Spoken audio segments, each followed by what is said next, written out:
స్వామి శరణయ్యప్ప. స్వామి, ఈరోజు వీడియోలో మనం ఏం చెప్పుకోబోతున్నామంటే శబరిమలై చిన్న పాదంలో 3-3.5 గంటల్లో దర్శనం ఎలా అయిపోతుంది, ఆ రూట్ ఏంటి, అసలు అక్కడ ఆ రష్కి మనం ఎలా వెళ్ళొచ్చు ఏంది అనేది ఈ వీడియో చేస్తున్నాం స్వామి. ఇది కేవలం చిన్నపిల్లలు ఉన్న వాళ్ళ స్వాముల కోసమనే చేస్తున్నాను. ఎందుకంటే అక్కడ సపరేట్ క్యూ లైన్ అనేది అయితే ఏం లేదు స్వామి. చిన్నపిల్లలకి చాలా ఇబ్బంది అయిపోతుంది, చాలా ఊపిరి ఆడనట్టు అవుతుంది. మీకు కావాలంటే చిన్న ఒక క్లిప్ కింద ఇస్తాను. మా స్వాములు ఆ చిన్నపిల్లల్ని ఎలా ఎత్తుకొని ఆ శబరిమల రష్లో ఎలా తీసుకెళ్తున్నారు అనేది కూడా చూపిస్తాను. ఒక్కసారి ఈ మార్గం కొంచెం వేరే రూట్ ఉంటుంది స్వామి. దయచేసి ఇది చూసి ఆ చిన్నపిల్లలు ఉన్న వాళ్ళని తీసుకెళ్ళండి స్వామి. ఆ రూట్ అయితే ఏమి ఇబ్బంది ఏం కాదు, కానీ తీసుకెళ్ళండి స్వామి. ముందుగా మనం పంపలో స్నానం చేసుకున్నాక, ఆ పంప స్నానం అయిపోయినాక మనకి వినాయకుడు దర్శనం కోసం వెళ్తుంటాం కదా స్వామి. అక్కడ మనకి కంపార్ట్మెంట్లు వేసారు స్వామి. ఆ కంపార్ట్మెంట్లోనే కొంచెం లేట్ అవుతుంది స్వామి. ఒక 3-4 కంపార్ట్మెంట్స్ ఉన్నాయి. ఒక్కొక్క కంపార్ట్మెంట్లో ఒక 20 మినిట్స్ దాకా వెయిట్ చేపిస్తున్నారు. అక్కడ 1 అవర్ వేస్ట్ అయిపోతుంది స్వామి. దాని తర్వాత ఆ కంపార్ట్మెంట్ దాటాక మనం వినాయకుడిని దర్శనం చేసుకుని అక్కడి నుంచి మనం పైన శబరిమల సన్నిధానం బయలుదేరుతాం కదా స్వామి. నేను ఆ సన్నిధానం వెళ్ళే రూట్ ప్రతి ఒక్కటైతే వివరించాను, కానీ డైరెక్ట్ మనం శరంగుత్తి దగ్గరికి వెళ్తాం కదా స్వామి. ఆ శరంగుత్తి దగ్గర మనం ఆ శరంగుత్తి దగ్గర ఒక షెడ్ అనేది వస్తుంది కదా స్వామి. మీకు క్లియర్గా అర్థం కానీ ఒక కింద ఒక వీడియో కూడా వేస్తాను, మీరు చూడండి. ఆ శరంగుత్తి దగ్గర ఆ షెడ్ అనేది దాటాక, శరంగుత్తి షెడ్ అనేది దాటాక, అది అప్రాక్స్ ఒక 17-18 నంబర్ ఉంటుంది స్వామి, షెడ్ నంబరు. ఆ షెడ్ దాటాక మనకు ఒక కంపార్ట్మెంట్ అనేది వస్తుంది స్వామి. ఆ కంపార్ట్మెంట్లకు మాత్రం వెళ్ళారా, ఒక్కొక్క కంపార్ట్మెంట్లో 6 అవర్స్ కనీసం కూర్చోబెడుతున్నారు స్వామి. 4 to 6 అవర్స్ అయితే కంపల్సరీ కూర్చోబెడుతున్నారు. దయచేసి ఆ కంపార్ట్మెంట్లో వెళ్ళకుండా ఉన్నికనే ప్రయత్నించండి స్వామి. ఆ కంపార్ట్మెంట్లో వెళ్ళకుండా ఎలా వెళ్ళాలి అనేది నేను ఇప్పుడు చెప్తాను స్వామి. అది తప్పించుకొని డైరెక్ట్ సన్నిధానం దానికి ఎలా వెళ్ళాలని నేను ఇప్పుడు చెప్తాను స్వామి. మీరు ఒకవేళ ఫస్ట్ కంపార్ట్మెంట్లోకి వెళ్ళారు అనుకోండి, అక్కడ కూర్చోబెడుతున్నారు స్వామి. దయచేసి అదొక్కటి తప్పించుకోండి. ఆ కంపార్ట్మెంట్లోకి వెళ్ళకుండా అక్కడ పోలీసు వాళ్ళు అయితే ఉండొచ్చు స్వామి కొన్నిసార్లు. ఆ ఫస్ట్ కంపార్ట్మెంట్లోకి వెళ్ళక ముందే పోలీసు వాళ్ళు లేకుంటే రైట్ సైడ్లో ఒక సిమెంట్ రోడ్ ఉంటుంది స్వామి. కడ్డీలు ఉంటాయి, ఆ కడ్డీలో బెండ్ అయ్యి ఆ సిమెంట్ రోడ్కి వెళ్ళిపోండి స్వామి. ఒకవేళ ఆ పోలీసు వాళ్ళు అక్కడ ఉన్నారంటే ఆ ఫస్ట్ కంపార్ట్మెంట్లో కూర్చోండి స్వామి. ఫస్ట్ కంపార్ట్మెంట్ దాటిన వెంటనే మధ్యలో గ్యాప్ వస్తుంది కదా స్వామి. ఆ గ్యాప్లో నుంచి రైట్ సైడ్లో మళ్ళీ సిమెంట్ రోడ్ ఉంటుంది స్వామి. ఆ ఫస్ట్ కంపార్ట్మెంట్ దాటినాక పోలీసులు అయితే కంపల్సరీ ఉండరు స్వామి.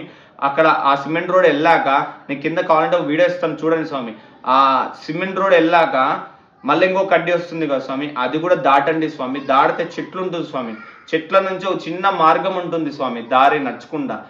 ఆ దారి నడుచుకుండా వెళ్తే మనం ఎక్కడ తేలుతామంటే డైరెక్ట్ ట్రాక్టర్ రూట్కి తేలిపోతాం స్వామి. ఆ ట్రాక్టర్ రూట్ ఎక్కడ తేలిపోతామంటే మనం రివర్స్ వచ్చేటప్పుడు రూట్ స్వామి అది.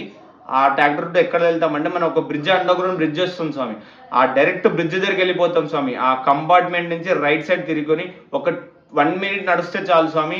ఆ బ్రిడ్జ్ దగ్గరకు, ఆ రివర్స్ వచ్చే బ్రిడ్జ్, ట్రాక్టర్ రూట్ బ్రిడ్జ్ దగ్గరికి వెళ్ళిపోతాం స్వామి. ఆ బ్రిడ్జ్ నుంచి కొంచెం దూరం నడిచామంటేనే డైరెక్ట్ సన్నిధానం సంబంధించిన లైన్ కనిపిస్తుంది స్వామి. ఇక్కడ మనం కంపార్ట్మెంట్లోకి వెళ్ళామంటే కంపల్సరీ ఒక 12 అవర్స్ అయితే కంపల్సరీ కంపార్ట్మెంట్లో పడుతున్నాం స్వామి. ఆ 12 అవర్స్ తప్పించుకోవాలంటే కేవలం ఒక ½ an hour కష్టపడితే చాలు స్వామి. ఇట్లా వెళ్ళిపోతే ఆ 12 అవర్స్ సేవ్ అవుతుంది స్వామి. పిల్లలు ఉన్న స్వాములకు అయితే కంపల్సరీ చెప్తున్నాను, దయచేసి ఇదైతే ప్రయత్నించండి స్వామి. ఇది ప్రయత్నించి వెళ్ళండి స్వామి. కనీసం ఒక 10 మినిట్స్ కూడా పట్టదు స్వామి ఆ తప్పించుకొని వెళ్ళనీక. మీకు ఒకవేళ పోలీసు వాళ్ళు ఏమైనా పట్టుకోరు, మ్యాక్సిమం అయితే పోలీసు వాళ్ళు పట్టుకోరు స్వామి. ఎందుకంటే ఒకవేళ సాయంత్రం పూట అయితే పోలీసులు అయితే ఆపుతున్నారు స్వామి. ఎందుకంటే సాయంత్రం పూట చాలా మంది వచ్చేస్తున్నారు స్వామి. ఎట్లా వస్తున్నారంటే ట్రాక్టర్ రూట్లో వస్తున్నారు స్వామి. దానికోసం అని చెప్పి అక్కడ ఆపేస్తున్నారు. చాలా మంది ట్రాక్టర్ రూట్ వెళ్తున్నారు, కానీ పోలీసు వాళ్ళు ఆపేస్తున్నారు స్వామి. దయచేసి ట్రాక్టర్ రూట్ అయితే నేను ప్రిఫర్ చేయను స్వామి. ఇలా వచ్చి ఇక్కడ వెళ్ళిపోతే పోలీసు వాళ్ళని అయితే మనం ముందరికి వెళ్ళిపోవచ్చు స్వామి. డైరెక్ట్ బ్రిడ్జ్, అండర్గ్రౌండ్ బ్రిడ్జ్ దగ్గరికి వెళ్ళిపోతాం స్వామి. అది అయిపోయినాక సన్నిధానం రష్ లైన్లో వెళ్ళిపోతాం స్వామి. ఆ రష్ లైన్ నుంచి రఫ్గా 1 hour to 1.5 hours డైరెక్ట్ 18 మెట్ల ముందు నిలబడతాం స్వామి. ఈ మార్గంని ఈ వీడియో చూసిన ప్రతి ఒక్కరు ఈ మార్గం ఒక్కసారి ట్రై చేయండి స్వామి. 3 hours to 3.5 hours కంపల్సరీ దర్శనం అయిపోతుంది స్వామి.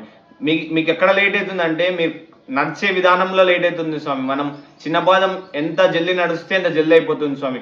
లేదు మేము నిదానంగా నడుచుకుంటూ వెళ్తాం అనుకుంటే కొంచెం లేట్ కావచ్చు స్వామి. మ్యాక్సిమం మాకైతే 3.5 అవర్స్లో పట్టింది స్వామి. మీరు ఈ మార్గం అయితే ట్రై చేయండి, కంపల్సరీ మీరైతే జల్దీ దర్శనం అయిపోతుంది. నేను నేను నేను చేసి వచ్చాను కాబట్టి మీకు చెప్తున్నాను స్వామి. ఇంకో విషయం ఏంటంటే సన్నిధానంలో అయ్యప్ప స్వామిని దర్శనం ఎలా చేసుకోవాలనేది నేను ఇంకో వీడియోలో చెప్తాను స్వామి. అసలు ఆ అయ్యప్ప స్వామి దర్శనం ఎలా ఉంటుంది, మనం లైన్లోనే వెళ్ళి ఆ లైన్లోనే దర్శనం చేసుకోవాలనేది రూల్ లేదు స్వామి. ఆ మెట్లు ఎక్కాక అక్కడ సన్నిధానంలో ఎలా దర్శనం చేసుకోవాలనేది నేను చూపిస్తాను స్వామి. స్వామివారిని అద్దంలో దర్శనం చేసుకో స్వామి. స్వామివారి కళ్ళారా చూసుకుంటూ ఒక 5 మినిట్స్ నిలబడొచ్చు స్వామి. నేను చెప్పే దర్శనం ఎలా ఉంటుంది అనేది ఆ వీడియో నెక్స్ట్ వీడియో నేను చెప్తాను స్వామి.